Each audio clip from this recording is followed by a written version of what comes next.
नमस्कार, कंज्यूमर अड्डा में आपका स्वागत है। आपके साथ मैं हूं विपिन भट्ट और आज हम बात कर रहे हैं कोरोना काल, त्योहारों में सावधान, इसी पे आज चर्चा होने जा रही है। हमारे साथ हैं doctor Om Shrivastava, head of infectious diseases Jaslok अस्पताल, और साथ ही आप मेंबर है महाराष्ट्र कोविड टास्क फोर्स के। Doctor Suranjit Chatterjee, senior consultant Indraprastha Apollo hospital, हमारे शो पर आप हमेशा सर को सुनते हैं। और साथ में समीर भाटी साहब, जो कि डायरेक्टर हैं स्टार इमेजिंग और पैथ लैब के, साथ ही मेंबर है वैक्सीन अवेयरनेस कमेटी के और अक्सर अपनी प्रमुख राय यहाँ पे रखते हैं। आप सभी का बहुत बहुत स्वागत है। समीर जी, क्या एक तरीके का ओवर कॉन्फिडेंस, हालांकि अभी एक बड़ी तादाद नहीं है जहां पर हमने टीकाकरण कर दिया हो, लेकिन मैं अगर महानगरों की बात करूं या बड़े शहरों की बात करूं, हो सकता है काफी लोगों ने टीके लगवा लिए, उतनी अवेयरनेस रही लोगों में, तो क्या एक ओवर कॉन्फिडेंस सा आ गया लोगों के अंदर कि भाई मुझे तो वैक्सीनेशन हो गया है तो अब ठीक है, क्या फर्क पड़ता है, मास्क भी हटाओ, सोशल डिस्टेंसिंग भी हटाओ, त्योहारों में सबसे मिलो जुलो, सब कुछ करो। समीर जी। हाँ जी, देखिए जिस तरह से मैं आपको बिल्कुल एकदम रियलिटी बताता हूँ, जैसे हमने होली के सेकेंड वेव से पहले जस्ट होली थी, होली में हमने देखा कि होली में उसी तरह से सारी चीजें हुई, वो भीड़ भाड़ की तस्वीरें हमने देखी। और होली के तुरंत बाद हम जब अप्रैल की बात करें तो अप्रैल में ही सेकेंड वेव एकदम से अचानक से इतनी तेजी से आई थी।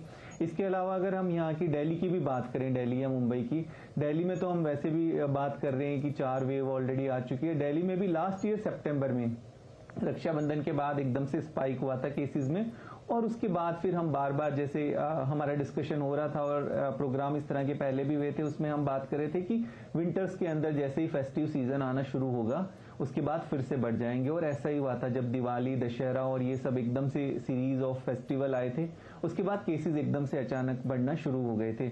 हाँ, जो आप पूछ रहे हैं कि अभी लोगों को ये लग रहा है कि जैसे हर्ड इम्यूनिटी, इतने सारे लोग तो ऑलरेडी इन्फेक्शन होके रिकवर्ड हो चुके हैं और इतने सारे लोगों को ऑलरेडी वैक्सीन लग चुकी है, उसके बाद थोड़ा और जो आपने ओवर कॉन्फिडेंस वाली बात कही है वो तो है ही है। जैसे हम रोड पे भी देखते हैं रक्षाबंधन की, अभी महाराष्ट्र और मुंबई दोनों जगह की हमने बात कर ली, किस तरह से जैम पैक्ड थे।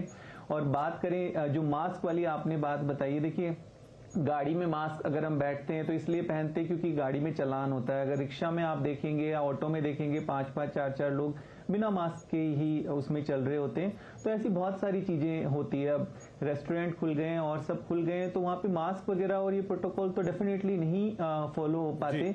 कॉन्फिडेंस लोगों में आ गया। देखिए ये जो बात भी कही जा रही है, किस लिए कही जा रही है, जितने भी मैथमेटिकल कैलकुलेशंस हुए हैं, चलिए वो ठीक हुए हैं, नहीं हुए हैं, चाहे अभी आईआईटी कानपुर ने बताया हो, हैदराबाद ने बताया हो, आईसीएमआर ने बताया हो, इसके आप कोविड टास्क फोर्स महाराष्ट्र ने बताया हो, और अभी जो रिसेंटली हमारी स्टडी हुई है, सभी लोग प्रिडिक्ट कर रहे हैं कि आने की संभावना है, क्योंकि काफी सारी चीजें हैं इसके अंदर। हमारा नेचुरल इन्फेक्शन, काफी सारे लोग हैं जिनको नहीं हुआ है, 40 करोड़ से ज्यादा लोग हैं जो अभी ससेप्टेबल है, काफी लोग हैं नॉन वैक्सीनेटेड है, नहीं हुआ है, बच्चों को अभी वैक्सीनेशन शुरुआत ही नहीं हुआ है, एंटीबॉडीज डिक्लाइन होना शुरू हो गई है।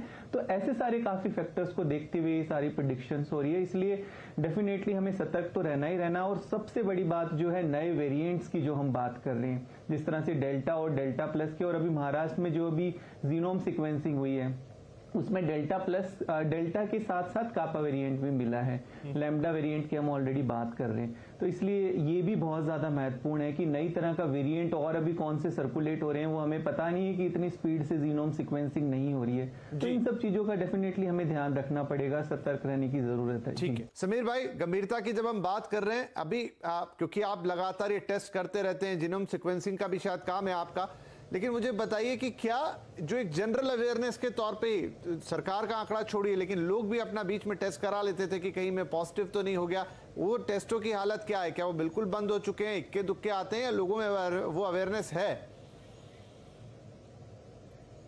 नहीं, देखिए अभी जिस तरह से बीच में हम देख रहे थे, डॉक्टर साहब को भी पता होगा, अभी फ्लू के केसेस एकदम से अचानक से बढ़ गए थे।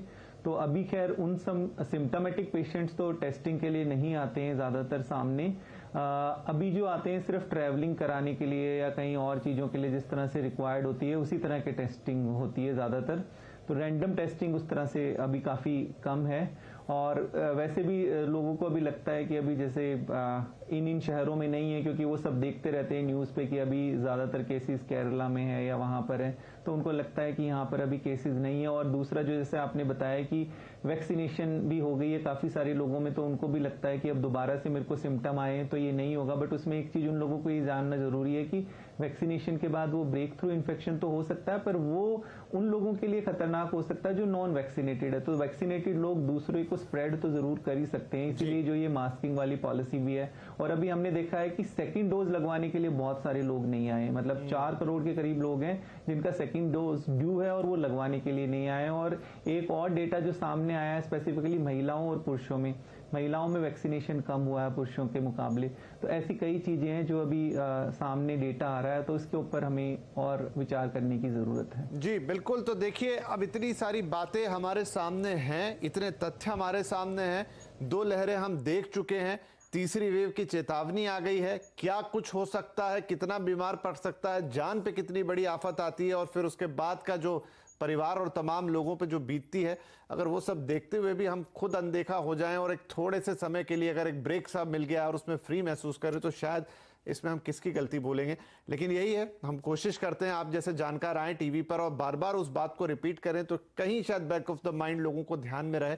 तो जो मास्क नहीं है वो आ जाए वापस, या जो नाक के नीचे फिर ऊपर चला जाए, और भीड़ से शायद लोग बचने की कोशिश करें इन चेतावनियों के बीच। तो इसी उम्मीद के साथ मैं आप सभी का धन्यवाद करता हूं, और लोगों से भी यही निवेदन है, दर्शकों से भी, कि प्लीज प्लीज प्लीज चेतावनियां लगातार आ रही है, हो सकता है कुछ ना हो, भगवान की कृपा होगी, लेकिन अगर कुछ होने की आशंका है तो थोड़ा सा ध्यान अगर रख लेंगे, थोड़ी सी सावधानी अगर बरत लेंगे, थोड़ा खुद पे कंट्रोल रख लेंगे, सब कुछ कीजिए लेकिन हल्के से कंट्रोल और इस अवेयरनेस के साथ कि भाई ये वायरस अभी कहीं गया नहीं है, शैतान है, छुप के हमला कर सकता है, आई थिंक हम काफी हद तक संभाल लेंगे। और यस, वैक्सीनेशन आपने नहीं कराया, अभी डेट लीजिए, वैक्सीन लगवाइए और खुद को सुरक्षित कीजिए। नमस्कार।